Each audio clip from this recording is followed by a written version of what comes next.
Deep beneath the shimmering glacial blue surface of Lake Minnewanka lies a ghost. Not a spirit but a whole town, swallowed by the very waters that draw millions to its shores. Minnewanka Landing, a resort village from a bygone era now preserved in the icy depths.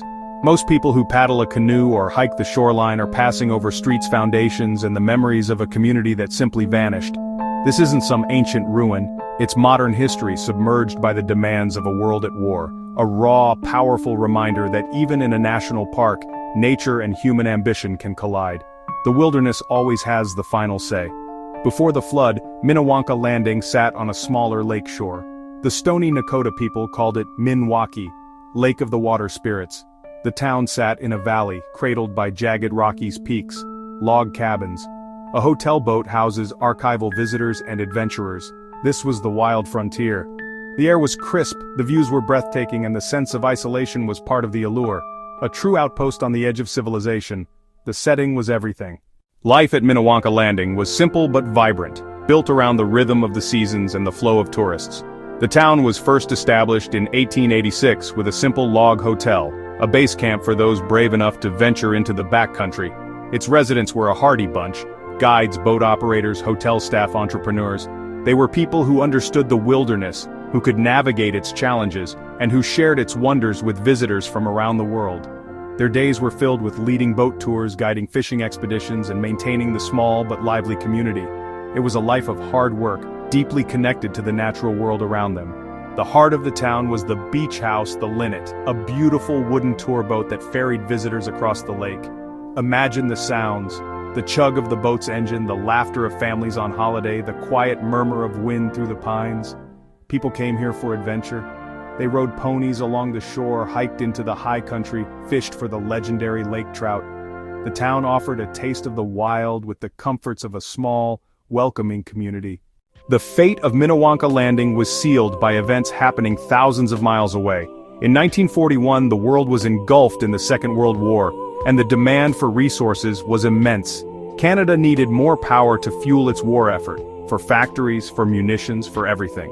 The city of Calgary, a growing industrial hub, was desperate for a reliable source of hydroelectricity. The Bow River, which flows out of the Rockies, was the answer, and the key to unlocking that power lay upstream at Lake Minnewanka. The plan was simple but drastic: build a new, much larger dam to raise the lake's water level and create a massive reservoir.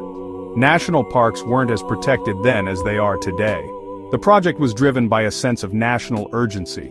There was no time for lengthy debates or environmental assessments. The country was on a war footing. The company TransAlta, then known as Calgary Power, was tasked with the project. They had already built two smaller dams on the lake in 1895 and 1912, but this new one was on a completely different scale. It would be a massive undertaking, requiring immense manpower and engineering prowess.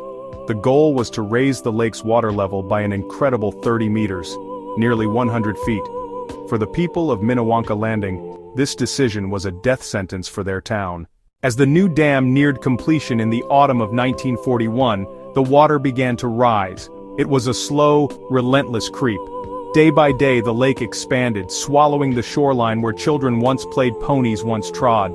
The water crept up the foundations of the houses, filled the cellars, began its climb up the walls. For anyone watching, it must have been a surreal and mournful sight.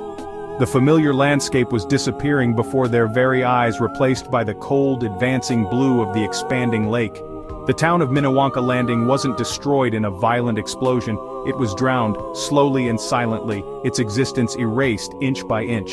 The flooding was methodical. The lake claimed everything that couldn't be moved. Stone foundations of the beach house, the footings of the old hotel, the sidewalks where people once strolled, wooden structures not salvaged, became buoyant for a time, floating like ghostly apparitions, then waterlogged and sinking into the depths. The valley that held the town was transformed into the deep western end of modern Lake Minnewanka.